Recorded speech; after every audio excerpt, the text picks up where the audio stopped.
Regional Bloc Intergovernmental Authority on Development, also known as Igad, is urging the parties to the revitalized peace agreement to implement the remaining tasks without delays so that the new government can be formed by November.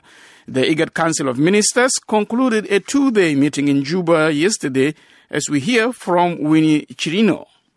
Igad Special Envoy to South Sudan, Ismail Wais, says the 6-month extension of the pre-transitional period will enable the parties to complete critical transitional security arrangements and give the Independent Boundaries Commission extra time to work out the number and boundaries of states. Speaking at the start of Council of Ministers meeting yesterday, Wais called on Igad member countries to authorize him to meet with groups that did not sign the peace deal.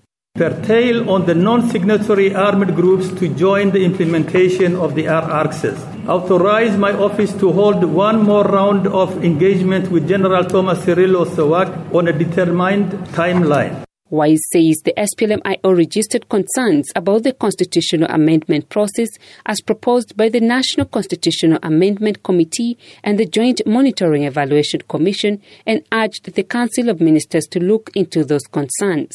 Make a final decision on the status of the SPLM-IO Commander-in-Chief and Chairperson Dr. Riek Machar Teni. Consider and decide on the reservations registered by the SPLM-IO on the description of the system of governance under the RRCs in the pre-transitional and the transitional period and on the procedures for the amendment of the transitional constitution and other relevant laws during the pre-transitional period. Agustino Njoroge, the interim head of the Joint Monitoring and Evaluation Commission, which monitors implementation of the deal, says out of 59 tasks that were supposed to be implemented during the pre-transitional period, less than half were completed.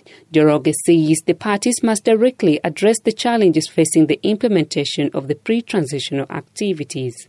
Our focus should now fall squarely on the leadership of the parties to demonstrate clear political will and commitment to make sure that the security-related institutions and mechanisms of the agreement deliver.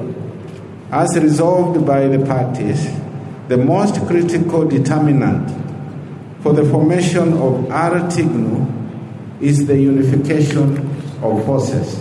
Lars Anderson, the Norwegian ambassador to South Sudan, is urging the parties to use the extra 6 months wisely and work together in a spirit of compromise to solve critical issues like security reform and the number of states.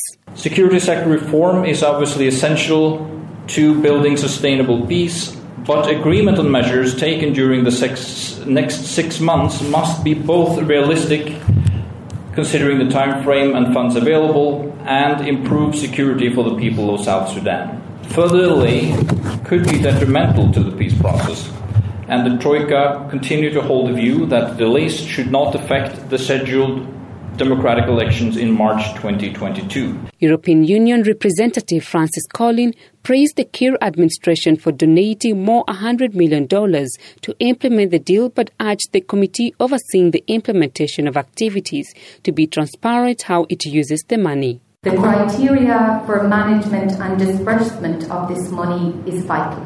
We therefore assume that the funds will be deposited in an account that is available for information and review by the citizens of South Sudan. The parties are to assemble, canton, train and unify their forces within the next 6 months. They are also supposed to reconstitute the Disarmament, Demobilization and Reintegration Commission and agree on the number of states and boundaries. For VOA News, I am Winnie Cirino in Juba.